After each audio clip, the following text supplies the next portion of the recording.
Pues muy buenas tardes a todas aquellas personas que nos han venido siguiendo y esperamos que nos sigan más y más cada día en este nuevo programa de Radio UPAP que se llama De Canas. De Canas porque todas andamos canosas, salvo una que otra, y porque somos decanas, porque tenemos una gran sabiduría por toda la bola de años que nos cargamos entre todas. Entonces nos pueden sintonizar en www.upabradio.edu.mx en este momento, o a eso de la 1:15 de la tarde aproximadamente en la página de Facebook de UPAB Radio en la sección publicaciones. Pueden ver esta grabación que estamos haciendo en este momento. Es un video a sana distancia, súper sana distancia, porque María está en San Luis Potosí, las demás, y no, y ahora Georgina, está en la Ciudad de México. Así que, como siempre les recordamos que este programa está patrocinado por VIDAM, Vida Digna para Personas Adultas Mayores, asociación civil, a la cual pertenecemos varias de las que estamos acá. Y hoy pues tenemos un gran gusto de tener una invitadísima de lujo, a quien queremos muchísimo, a la doctora Patricia Ponce. Y le paso el micrófono, te lo paso, María. Espero te llegue rápido hasta San Luis Potosí y lo tienes en tu mano. Más rápido que por DHL, querida. ¿Cómo estamos? Buenas tardes a todas y todos, a todos y todas las personas que nos sintonizan. Efectivamente, el día de hoy tenemos, como siempre, una invitada de lujo. Ella es Marta Patricia Ponce Jiménez, es su nombre completo, pero quienes viven en el estado de San Luis, en el estado de San Luis Potosí, ya me estoy incluyendo, en el estado de Veracruz, la conocen por su nombre de batalla, que es Pati Ponce. Pati Ponce es la coordinadora del grupo multiseccional de VIH-Sida en Veracruz. Antes de decir nada de ella, más bien quisiera que ella nos contara parte de su vida, de sus antecedentes, tanto personales como en el grupo que ella coordina ahora. Pati, pues te regreso el micrófono rápidamente. Y si nos quieres platicar de cuáles son tus antecedentes personales en este trabajo que realizas y cuál es tu función dentro de este grupo multisectorial, por qué se formó, etcétera. Ya, prácticamente, pues ahora sí que platícanos de tu vida. Claro que sí, pues muchísimas gracias, Rosy, siempre piensa en mí y yo se lo agradezco mucho. Gracias a la asociación que ustedes pertenecen y me encanta que ahí esté Mara, una amiga vieja, no por edad, sino por los años, y con la cual hemos compartido muchos momentos, muchos trabajos. Bueno, pues Pati Ponce, sí, me encanta ese nombre. Me encanta más que el completo. Y me encanta porque, sobre todo por el Ponce. Bueno, pues yo soy hija de Teresa y de Luis Ponce, y tengo 5 hermanos, ¿no? Yo soy la sándwich por ahí, ¿no? Y bueno, la vida me dio, yo digo que un gran golpe y un gran regalo. Cuando tenía yo 11 años, mis padres se separaron, y lo que hicieron mis padres fue dividirse a los hijos. Entonces, los 3 mayores, entre ellas yo, que tenía 11 años, escogimos quedarnos con mi papá. Y a pesar de ese gran golpe, de la separación de la madre y de los hermanos, yo digo que es un gran regalo porque mi padre fue padre y madre, y fue el único referente emocional durante toda mi infancia. Mi mamá se enojó con nosotros cuando decidimos quedarnos con mi papá y nunca más nos volvió a ver. Yo la volví a ver hasta los 19 años. Entonces mi papá se convirtió en la figura principal en mi vida. Yo digo que más de la mitad de lo que hoy soy se lo debo a ese hombre tan amoroso, tan cálido, que me enseñó a vivir de cara al sol, digo yo, y me enseñó a doblarme como los bambús para no quebrarme. Y bueno, yo creo que que por eso ando en estos caminos del activismo, bueno, del compartir, del dar, que yo le decía a Rosy cuando me entrevistó hace algunos meses, que esto de andar luchando por la vida, que en realidad se convierte en una lucha contra la muerte, pero nosotros le damos la vuelta para decir luchamos por la vida, por la salud y la vida de las personas que viven con VIH en este estado. Y es una lucha permanente, constante, de mucho desgaste para lograr que se respeten sus derechos humanos, el derecho a la salud, ¿no? Pero también es un camino que yo elegí que me ha dado serenidad espiritual. El hecho de dar a mí me da satisfacción, me da serenidad. Saber que sirvo para algo. Es como la elección de mi ser ciudadana en este país desde hace 20 años, ¿no? Tengo una patita en la academia. Soy profesora investigadora, doy clases en maestría y doctorado. Investigo temas que tienen que ver con el género, con la sexualidad, el trabajo sexual y en los últimos años el VIH, ¿no?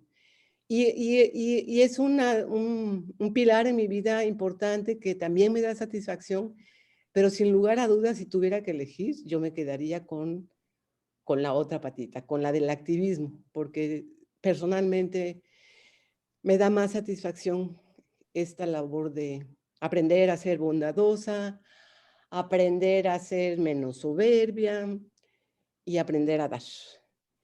Y estoy aquí por casualidades de la vida, en esto de la respuesta al VIH.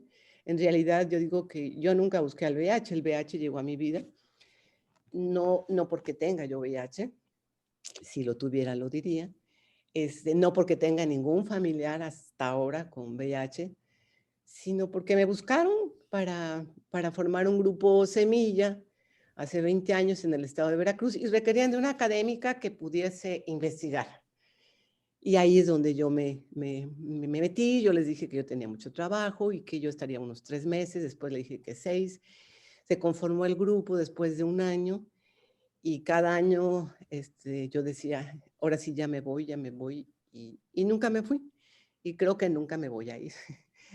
Y no me voy a ir por esto que les explicaba del dar, lo que significa para mí el dar. Y también no me he ido porque el grupo se ha convertido en mi familia. Porque me da alegría, es un grupo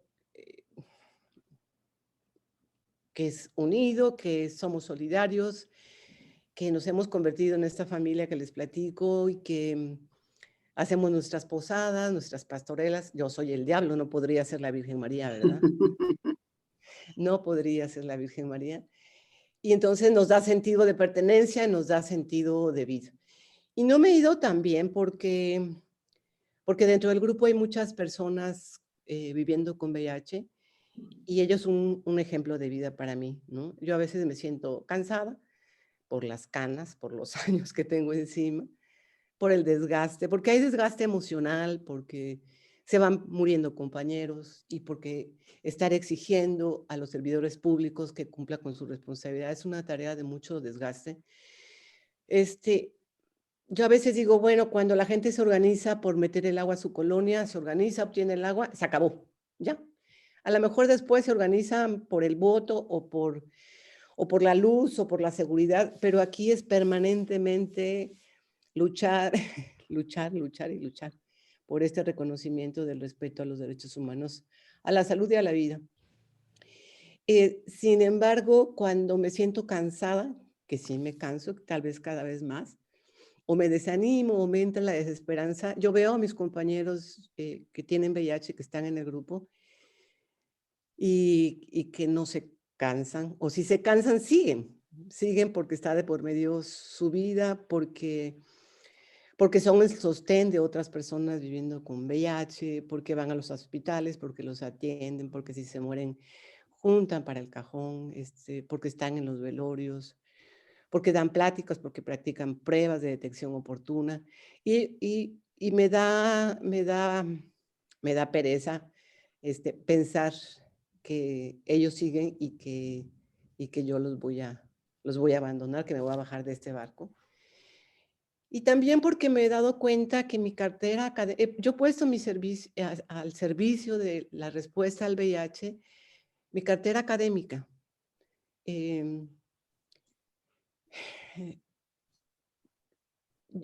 Un secretario de salud, un servidor público, difícilmente le contesta el teléfono a un compañero nuestro que tiene VIH, ¿no? Sin embargo, cuando habla la doctora Ponce, y es en los únicos momentos que uso mi título, habla la doctora Ponce, a la doctora Ponce la atienden. Entonces, he servido para abrir puertas. Y eso considero que también es importante y que me compromete a seguir en la respuesta al VIH. Estoy separada de mi marido hace 7 años, con el cual viví casi 40.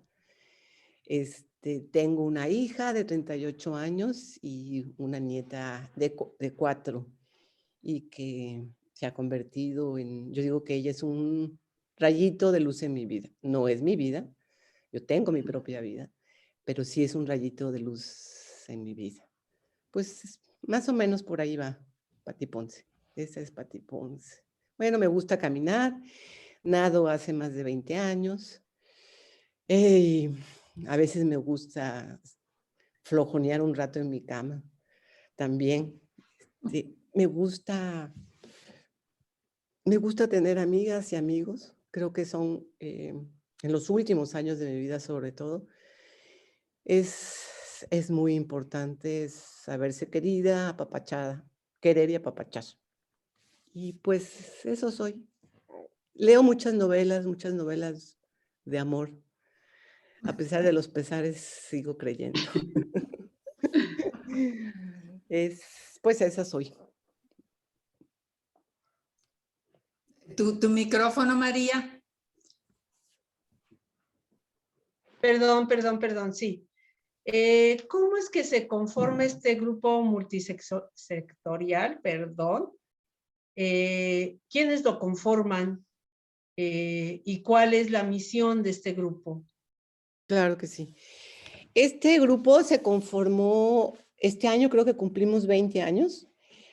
Y la idea de este grupo es una idea, surge de un organismo gubernamental, que es el CENSIDA, que es el órgano federal rector de la respuesta a la epidemia del VIH. Entonces, una organización norteamericana, proyecto político, le vendió la idea al CENSIDA de la necesidad de trabajar de manera coordinada. Lo que ellos analizaron, que después de 20 años, trabajando por un lado las organizaciones de la sociedad civil y por otro lado la Secretaría de Salud, no habían logrado impactar en detener el crecimiento de la epidemia, ni en detectar oportunamente, ni en capacitar, ni convencer del uso correcto y sistemático del condón.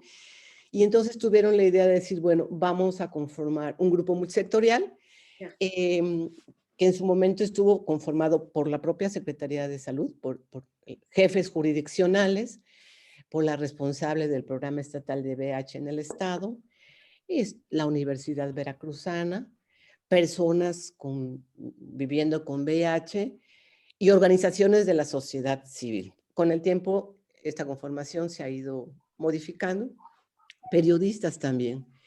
Y entonces lo que hicieron fue juntar a 40 personas, nos capacitaron una semana en Veracruz, en un hotel en Veracruz, y se conforma el grupo. Y el objetivo de este grupo es, a ver, inicialmente era trabajar de manera coordinada con la Secretaría, pero nos conformaron para hacer Contraloría Social y exigir rendición de cuentas. Es decir, que los dineros, los medicamentos que mandaba la Federación o compraba el propio Estado llegaran a su destino, es decir, finalmente a manos de las personas con VIH. Y en ese sentido también empezamos a hacer labores de supervisión en los centros de atención para las personas con VIH o con SIDA. Y de ahí sacar toda la problemática que íbamos detectando, desde que no había papel de baño, desde que no había agua para tomar para los usuarios, desde que los horarios de las consultas eran cortos y el tiempo de espera era mucho, cuando había problemas de discriminación también. Y con toda esa problemática que recogíamos de los 5 centros del estado de Veracruz, pertenecientes a la Secretaría de Salud, nos sentábamos con el secretario de Salud en turno y todos sus funcionarios, más los directores de los hospitales, más los directores de estos centros, y ahí colocábamos la problemática. En Puerto Rico está pasando esto. Toda esta labor de supervisar. Y a partir de eso, Secretaría de Salud, no sin problemas, no sin enojo, no sin amenazas, iba resolviendo los problemas de estos centros, muy enojados porque ¿quiénes son ustedes para venirnos a supervisar y decir qué tenemos que hacer? Porque no solamente hacíamos eso, sino que perseguíamos los dineros y denunciábamos cuando faltaban medicamentos y sabíamos que existían los recursos para ello, o los condones, o el sustituto de leche materna para las mujeres embarazadas, perdón, que habían parido hijos con VIH. Y les molestaba profundamente. Pero además de esto, también empezamos a diseñar estrategias de prevención, ¿no? Para detectar tempranamente a las personas con VIH en el estado, incorporarlas a su medicamento e ir bajando los índices de transmisión y también de mortalidad, ¿no? Y luego se fue sumando, por razones obvias, todo este trabajo de defender los derechos humanos, ¿no? Que implicaba desde levantar quejas en la Comisión Estatal o Nacional de los Derechos Humanos, frente a la Secretaría de Salud, incluso frente a Fiscalía, cuando había que hacer denuncias penales, ¿no? Porque se había violado la confidencialidad de algún compañero, porque se habían compartido expedientes, o porque se les había negado su medicamento. Y finalmente la última cosa que empezamos a hacer de hace unos 10 años para acá fue trabajar esto que tiene que ver con la prevención, es decir, sacar las pruebas de detección oportuna de VIH a las calles, llevarlas a las universidades, llevarlas a los parques. Ahí trabajamos muchísimo tiempo con Marva, con el Instituto Municipal. Se incorporaron, ¿no? No se incorporaron, fuimos construyendo aliados, ¿no? Con Secretaría llegó un momento en que no pudimos trabajar y se salieron del grupo, ¿no? Porque no soportaba las denuncias directas que se hacían contra ellos. Y entonces se incorporó la Universidad Veracruzana como una aliada, algunos institutos municipales como el de Jalapa, que siempre ha jugado un papel clave. Son unas aliadas maravillosas. Y en las regiones fuimos buscando aliados. En Cuatza, Poza Rica, personas con VIH y organismos de la sociedad civil. La propia universidad, con la Universidad Veracruzana, trabajamos en todas las principales ciudades. Se incorporaron algunos periodistas. Y el grupo base, el fundador, la mayoría nos quedamos, otros se salieron y se han ido incorporando otras organizaciones de jóvenes o propio Radio Tocelo, que ha sido un aliado muy importante en todo este andar por Veracruz en los 20 años de trabajo. Y bueno, aquí seguimos. Yo creo que es el logro más importante del grupo multisectorial en VIH y SIDA del estado de Veracruz. Creo que es su permanencia. El que después de 20 años podamos seguir juntos y juntas trabajando y tratando de impactar en la respuesta al VIH. Yo creo que ese es nuestro principal logro. Creo que el otro logro importante del grupo multisectorial es la capacidad que hemos tenido para reciclar aliados. Cuando se sale uno, incorporamos nuevos, que no es tarea fácil. No es tarea fácil porque son muy pocas las personas que quieren trabajar en esto que tiene que ver con el VIH y el SIDA, porque sigue siendo una infección con mucho estigma y discriminación, porque es sexual. Si una persona tiene cáncer, todo el mundo la compadece y dice pobrecita, pero si tiene VIH o tiene SIDA, pues por alguna razón, pues es disoluta, tiene una vida sexual activa, seguramente se acuesta con muchos, o es gay, o es trabajadora sexual, o tiene alguien en su familia. Y eso ya hace que la gente se retire, ¿no? También es difícil porque, como les decía a un inicio, es una lucha que nunca se acaba. Entre tanto haya VIH o haya SIDA, entre tanto los servidores públicos responsables en la materia no asuman su responsabilidad, entre tanto no sea colocada la epidemia del VIH como una epidemia de salud pública de prioridad estatal, entre tanto no haya respeto por los derechos humanos y entre tanto siga habiendo cada año 1,800, 2,000 personas nuevas con VIH, pues el grupo tiene que seguir existiendo.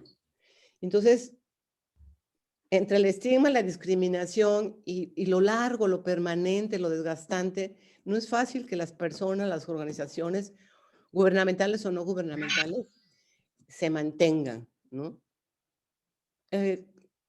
Luego me dicen, Patricia, ¿por qué sigues ahí? Y le digo, no, la verdad no sé, ya no sé qué decirte. Y luego dice, por tosuda, porque eres muy necia. Sí, porque somos muy necios, porque tenemos un compromiso con la vida. Por eso estamos acá, porque tenemos un compromiso serio con la vida y porque nos da un poco de temor que si un día desaparecemos, pues ¿quién nos va a sustituir, ¿no? Creo que otro de los grandes logros es que somos una experiencia inédita en el país, lo debo decir, ¿no? Pero además somos un grupo incorruptible.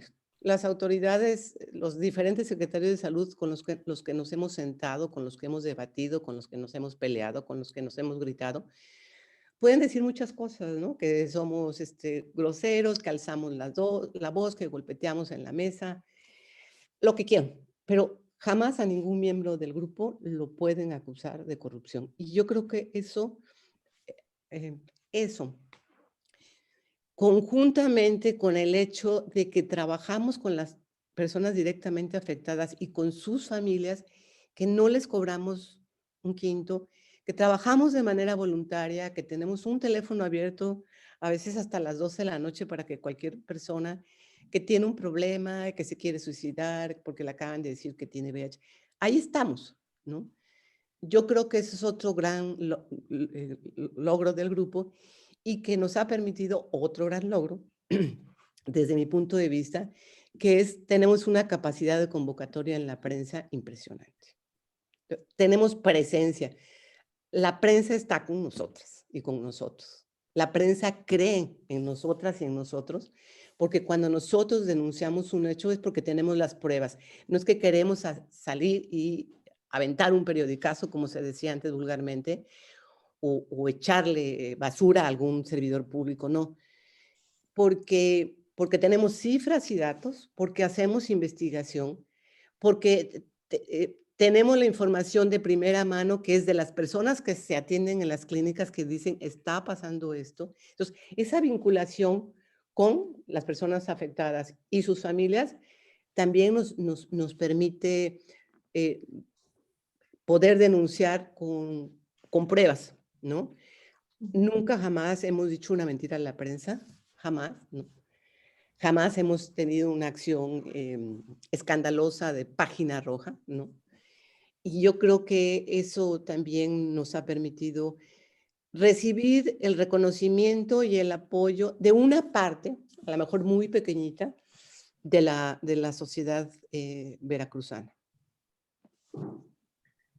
Gracias, Pati. De verdad, una gran labor y creo que pues esa es una tarea ciudadana, ¿no? Que desde donde estamos nuestros ojitos no se despeguen de las actividades, las decisiones que toman las autoridades y que afectan nuestra vida.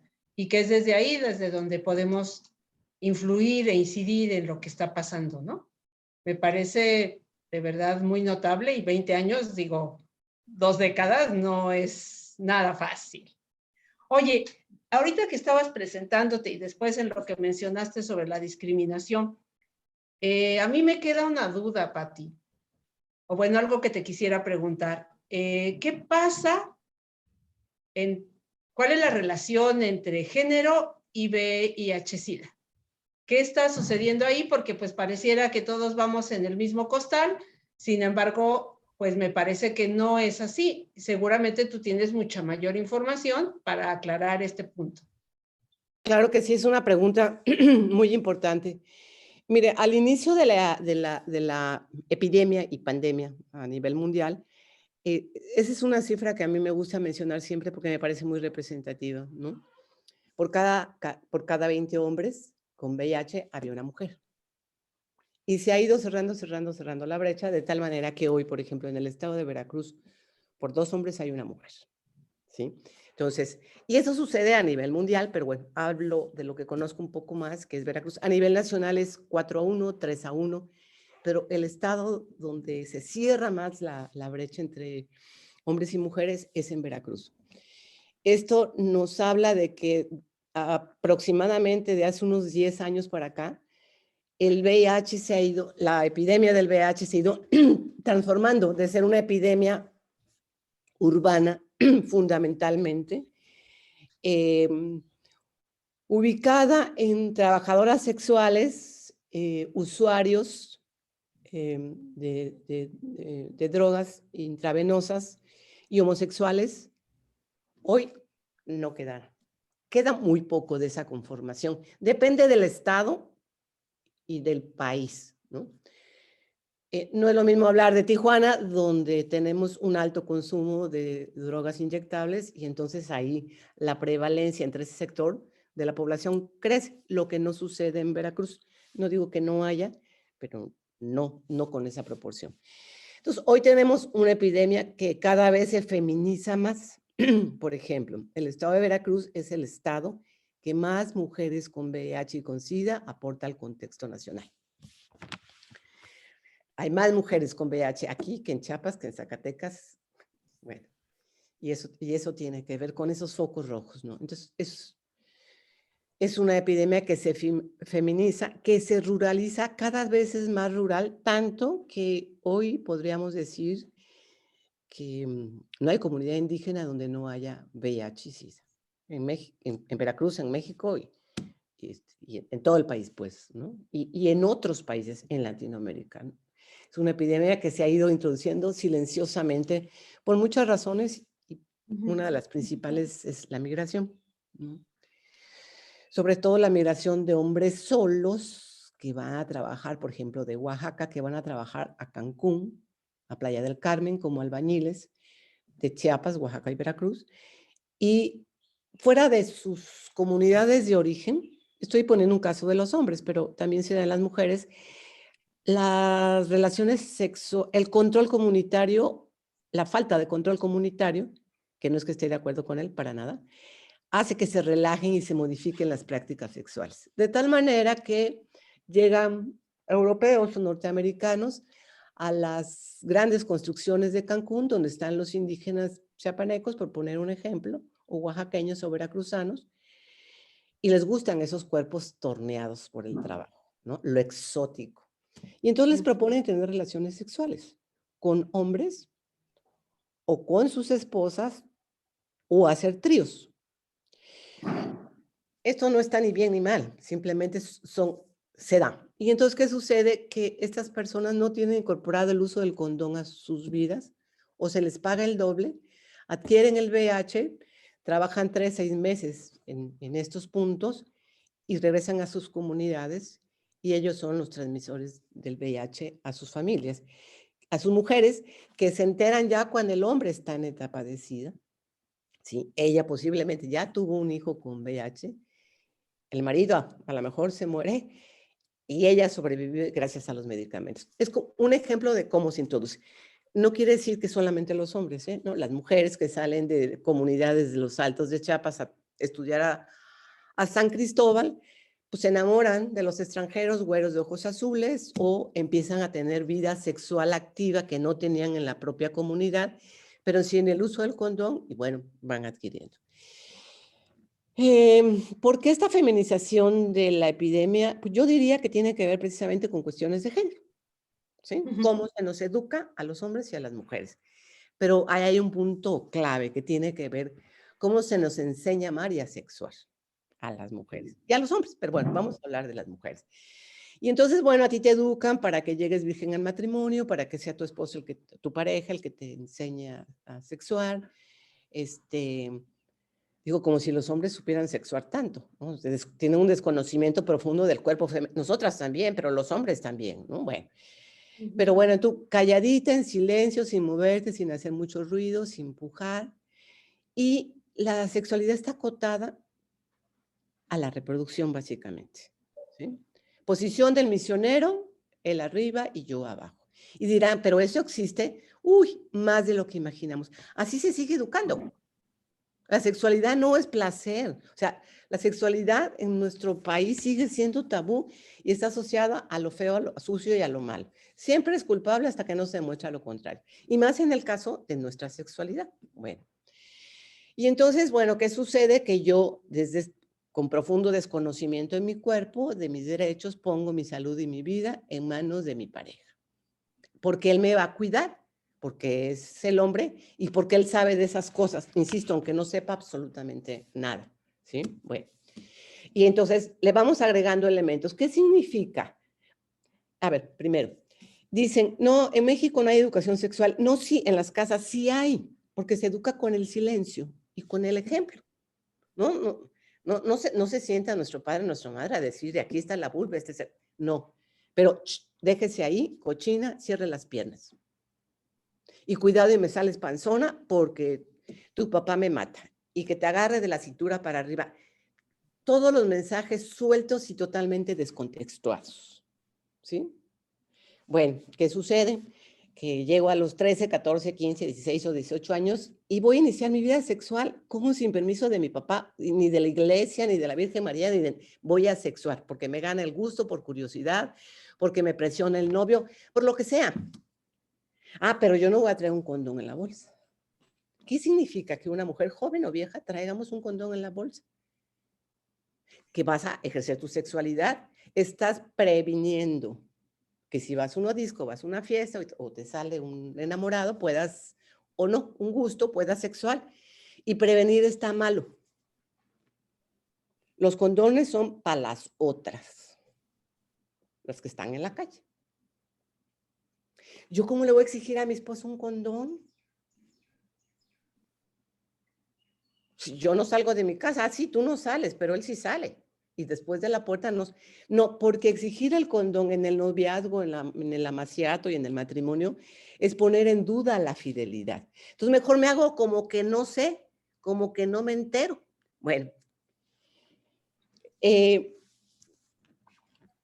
cerca del 90% de las mujeres que tienen VIH en este país lo adquirieron de su pareja permanente. Es decir, el matrimonio se ha vuelto un factor de riesgo. Y claro, cuando ciertas chicas medio empoderadas quieren sexuar y le piden al novio el condón, pues ¿con quién te acostaste? ¿Que estás enferma o qué? Entonces, bueno, pues es difícil negociar el uso del condón con un varón. Y ellos, pues, entre más sexúen, más mujeres tengan y más hijos tengan, más machos, más hombres son. Y además, no les queda el condón, les queda chico, les aprieta. Sí, es esas construcciones de género que a la hora que nos juntamos, pues se vuelven una bomba de tiempo. Claro. Una bomba de tiempo. Por eso el crecimiento. En Veracruz, hasta el último dato que tuvimos acceso, las trabajadoras sexuales representaban el 1.2 de la epidemia y las amas de casa el 14. Claro, porque las trabajadoras sexuales aprendieron hace 15 años, porque nos enfocamos en ellas, a incorporar el uso del condón en su trabajo. No en su casa, pero sí en su trabajo. Y nosotras no hemos aprendido esa lección. No hemos aprendido la lección. Seguimos, insisto, una mujer con desconocimiento de nuestro cuerpo, con desconocimiento de nuestros derechos, con poca o nula autoestima, pues no tenemos difícilmente se puede tener la capacidad para la negociación. Y eso ha hecho que crezca, que aumente el número de mujeres con VIH, que se vuelva una... O sea, la diferencia es muy pequeña, es 2-1. Solamente, insisto, cuando éramos 20.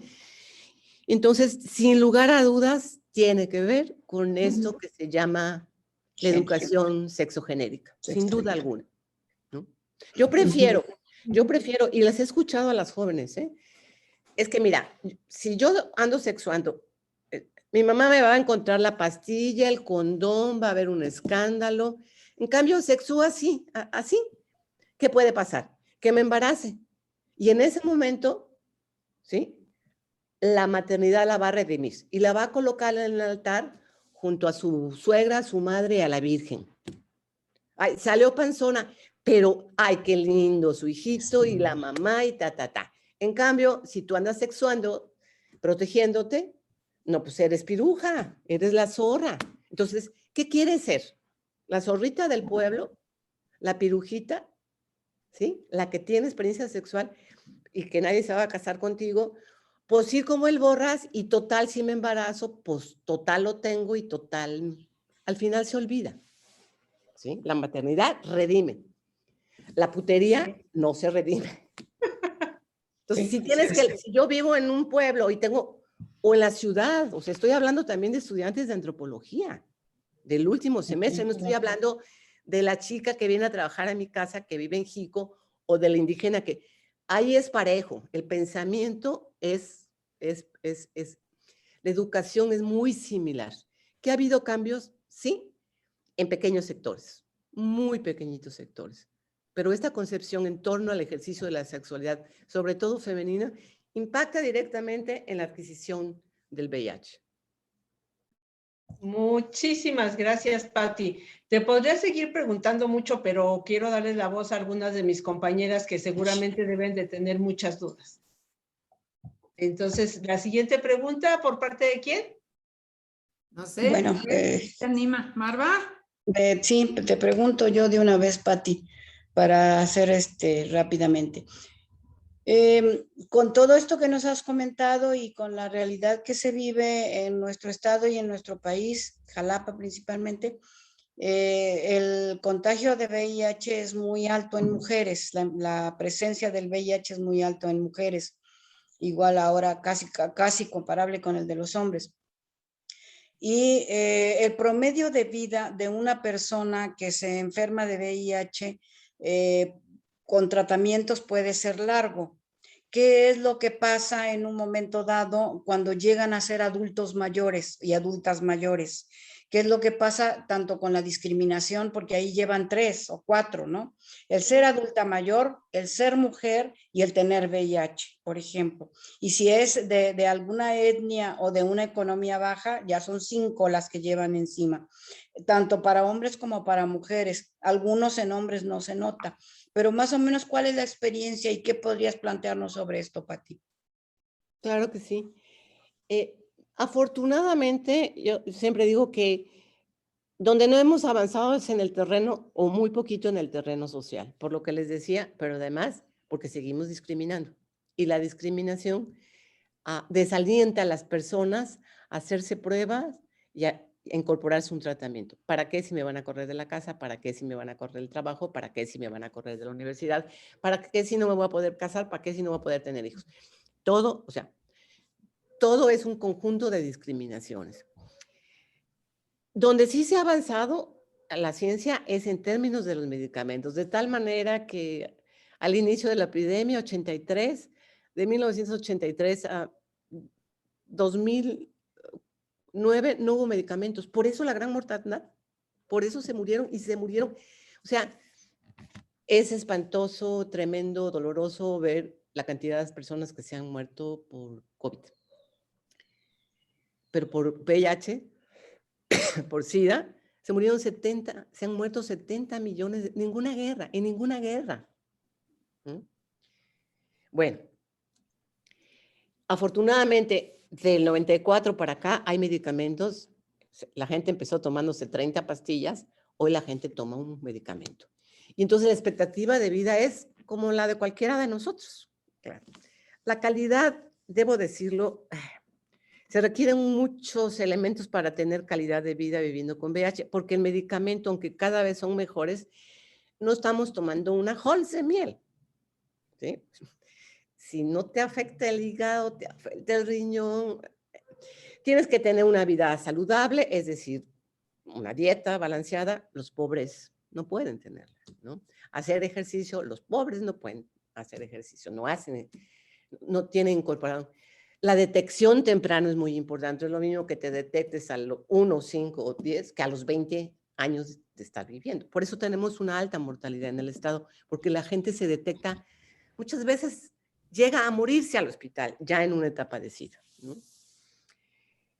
Si detectamos, si incorporamos temprano al tratamiento, vamos a tener larga vida, bastante saludable, porque los que no tenemos VIH tampoco nos cuidamos tanto, ¿verdad? Pero bueno, y hay una cosa muy importante ahora, que si tú logras adherirte a tu tratamiento de manera responsable, tu carga viral va a bajar muchísimo. Es decir, lo que hace el medicamento es bajar la cantidad de bichos o de virus en tu sangre, de tal manera que puedes llegar a ser indetectable. ¿Qué es esto? Que te hacen una prueba y estás indetectable, no aparece el bicho, lo tienes, pero no aparece. Y estando indetectable, tú puedes tener relaciones sexuales sin usar condón y no transmitir el bicho. Eso es una gran cosa, es un gran avance. Bueno, pero ¿qué sucede? Lo que sucede es efectivamente lo que tú dices. No es lo mismo vivir con VIH siendo hombre que siendo mujer.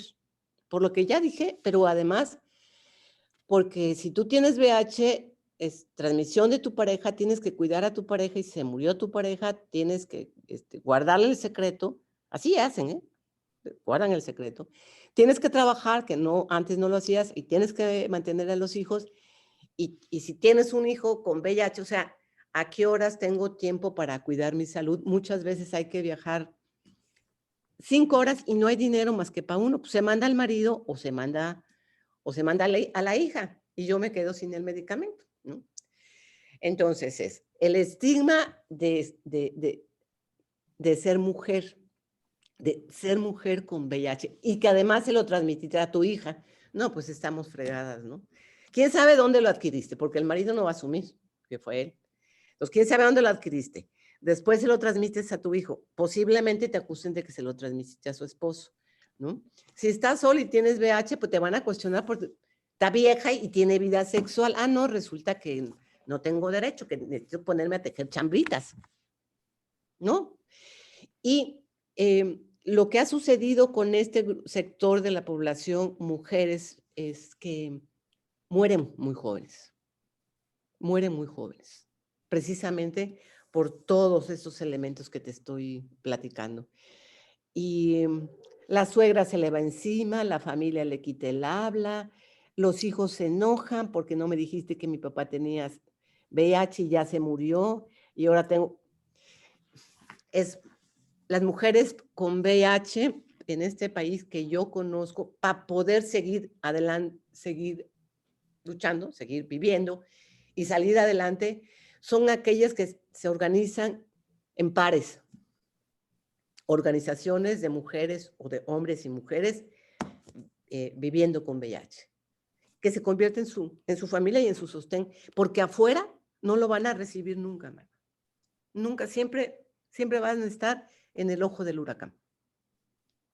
Y como tú dices, si además es pobre e indígena, olvídate. Las corren de las comunidades, o sea, eso de que todas las comunidades indígenas son buenas y ligadas a la naturaleza y sanitas y buenitas y sabias, no, no es cierto, no todas. En la mayoría de ellos hemos encontrado mujeres que las tienen en chiqueros y ahí con una pala de esas del pan les avientan la comida. O las expulsan de la comunidad con sus hijos o las llevan y las dejan morir en los ojos de agua. No en todas, pero discriminan tanto o igual que nosotros. ¿Por qué? Porque estamos conformados de la misma manera, aunque con patrones culturales o cosmogonías diferentes. Pero el problema está en esta concepción de la sexualidad y el ser mujer. Gracias, Pati. Una realidad de verdad terrible, ¿eh? De verdad terrible. Gracias, Pati. ¿Alguien más? ¿Alguna otra pregunta? No sé cuántos minutos nos quedan, pero ¿alguna otra pregunta para Pati? Geo, ¿tienes alguna pregunta? Nos quedan 10 minutos. Sí, bueno, pues creo que es esencial el condón, ¿no? O sea, ya con el condón, pues sí es una buena protección en cualquier situación. Entonces creo que es importante pues tomar eso en cuenta, ¿no? Y pues las personas que en algún momento dado se atrevan a acercarse a uno, pues darles esa información, ¿no? Ok, gracias. Sí, yo creo que eso es muy importante, Georgina. Y ahí sí tengo, así como decía, bueno, los logros, estos y estos y estos, tengo que decir, los no logros, uno es precisamente eso. Es que no hemos logrado convencer ni a los jóvenes, ni a los medianos, ni a los viejos de la incorporación del condón en su vida amorosa, erótica o sexual. Eso es una gran derrota. Y es un no logro como grupo porque no tenemos los recursos. Esto tiene que ser una política de Estado. Así como el cubrebocas, si te lo pones o no, ¿no? Tiene que ser una política, una estrategia de Estado, por un lado. Por otro lado, educación en las escuelas, que dicen si hay y no, ¿no? Y educación en la casa. A ver, ¿quién enseña a amarrarse los zapatos a los niños? A dejar el pañal, o a dejar el biberón, o a dejar la chichi. El padre o la madre, los dos. Entonces, en la medida, o sea, el condón, cuando repartimos condones, la gente hace así, quien lo agarra, así lo agarra de cuenta que era, ay, no sé, no quiero decir la palabra, una cosa horrible. Y lo tiran, o hasta se asustan y se van para atrás. Y desgraciadamente tenemos ciertas corrientes, ciertas secciones, ni todas las iglesias, ni todas las creencias, que intervienen a decir que los jóvenes no deben, que se vuelvan abstemios, que no tengan relaciones. Ay, por vida de Dios, eso es imposible, ¿no? Claro. Yo creo que ahí debería haber más laicidad y dejar la salud de la población en manos de donde debe de estar, ¿no? Entonces, sí es un problema cuando un chavo de 18, 20 años, mira el condón, ya fue. Se le tiene que enseñar desde muy pequeño, no usarlo, pero sí decirle, es esto, mira, rómpelo, juégalo, úsalo, que no te dé asco. Y eso no se hace en nuestro país. Y sigue estando asociado, insisto, pero si yo nada más sexuo con mi marido, pero si yo nada más con mi novio, ay, no, eso lo usan las trabajadoras sexuales, los usan los gays, los usan las promiscuas. Está asociado a lo sucio, lo malo y a lo feo. Y como yo soy una mujer decente, o una chica decente, o un joven decente, no me cabe en la cabeza que lo debo traer aquí en mi bolsa. Y si lo traigo, pues ya dije lo que sucede, ¿no? Sí. Gracias, Okay, Pati. gracias. Ahora voy yo, ya un poquito rápido porque se está acabando el tiempo. Mencionaste, Pati, que en ocasiones se agrupan dos mujeres para vivir juntas, dos mujeres VIH positivas o dos hombres. Lo dudo mucho, pero lo quiero preguntar. si ya se ha formado algún tipo de asociación en que convivan no solamente 2, sino 4 o 6 mujeres en alguna casa u hombres, como asociación, sororidad, llámalo como quieras, de mujeres con VIH. Sí. Y mujeres mayores incluso, ¿no? Sí, hay pocas organizaciones de la sociedad civil en México que hacen esta tarea. Hay una, por ejemplo, Casa La Sal, que recoge niños y adolescentes que murieron sus padres o que los abandonaron. Y solamente es hombres y mujeres, pero niños y adolescentes, que los preparan para salir a la vida. Hay 2 o 3 de ese tipo de casas. Y conozco cuando menos una casa de puras mujeres en México que así se juntaron, se organizaron, viven juntas y además, eso es lo interesante, hacen labor, ¿no? de prevención, de contarles todas con VIH y se paran y te cuentan tu vida y te dicen, y eso tiene un poder de mayor convencimiento que el rollo que les puedo tirar yo. Yo soy mujer, estaba casada solamente con mi marido y pa. Sí es importante eso.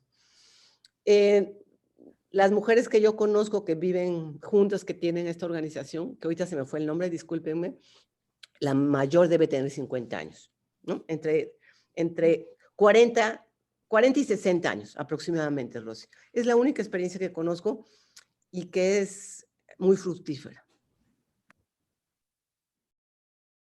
Es increíble todo lo que nos has contado y bueno, sí creo, déjame que cheque la hora, ya nos quedan nada más 3 minutitos, así que vamos cerrando, despidiéndonos con mucho cariño de Patti. Me despido yo primero, muchísimas gracias, pero antes de despedirme quiero hacer notar que Patti es una mujer adulta mayor como nosotras y por eso también la invitamos, que esa fue una de las razones. Claro, su labor en VIH, indispensable que la tocáramos y que nos los platicáramos y que hemos aprendido muchísimo, pero es una mujer adulta mayor que sigue trabajando como muchas seguimos trabajando en México, bueno, y en el mundo entero, ¿no?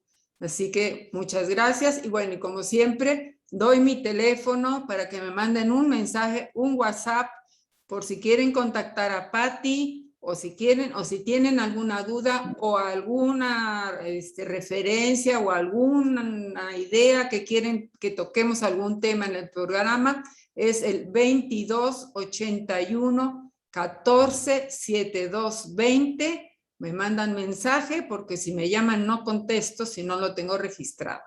Así que yo me despido, pero siguen las demás para que digan lo que quieran. Un beso, Patti.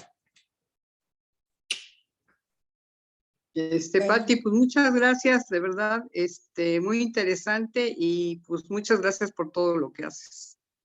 De verdad, un ejemplo, ¿eh? Te felicito por todo lo que das. Gracias. Pues gracias, Patti, por toda la información que nos diste. Gracias por el tiempo que pasamos trabajando juntas, que fue maravilloso, enriquecedor enormemente, trabajando precisamente sobre VIH. Fueron muchos años y fueron muy gratificantes para mí trabajar en esto. Y bueno, rápidamente comentar que te tendríamos que invitar en otras ocasiones porque además eres escritora, tienes varios libros. Yo tengo como preferido Las Guerreras de la Noche. Y bueno, pero por ahí van otras tanto de varios cortes, ¿no? Y de varios estilos de escribir. Y pues a lo mejor tendría que invitarte también como escritora en un momento dado. Escritora de situaciones y cosas de la vida, ¿no? De la realidad que vivimos. Gracias, Patti, por estar. Un abrazote. Y si se puede, danos, por favor, alguna dirección o alguna referencia de estas personas que viven juntas, porque creo que será un ejemplo para nosotras que estamos en ese intento de hacerlo con personas comunes y corrientes. Y nos ha costado mucho trabajo. Entonces, nos gustaría que supieras saber algo de esto. Gracias, Patti. Tú, María. Bueno, estaba esperando que terminara Bárbara. Patti, muchísimas gracias por toda la información que nos diste. Gracias por el aliento de que desde la ciudadanía hay muchas cosas que podemos hacer, muchas causas a las que podemos sumarnos si queremos transformar la realidad en la que vivimos, para que cada vez más mujeres que padezcan, que vivan con VIH puedan llegar a ser adultas mayores. Gracias a los cuidados y al respeto que se merece a sus derechos. Muchísimas gracias, Pati. Pues sí, esperemos contar contigo en alguna otra ocasión. Claro que sí, muchísimas gracias. Yo las admiro y las quiero profundamente. Sí, soy una del club, tengo 68 años, así es que arrieras somos y en el camino andamos. Muchas gracias. Hasta pronto. Un beso. Qué bueno. Un abrazo. Pues abrazos a todas. Buenas tardes. Gracias. Abrazo, Bye, abrazo bye. grande, abrazo.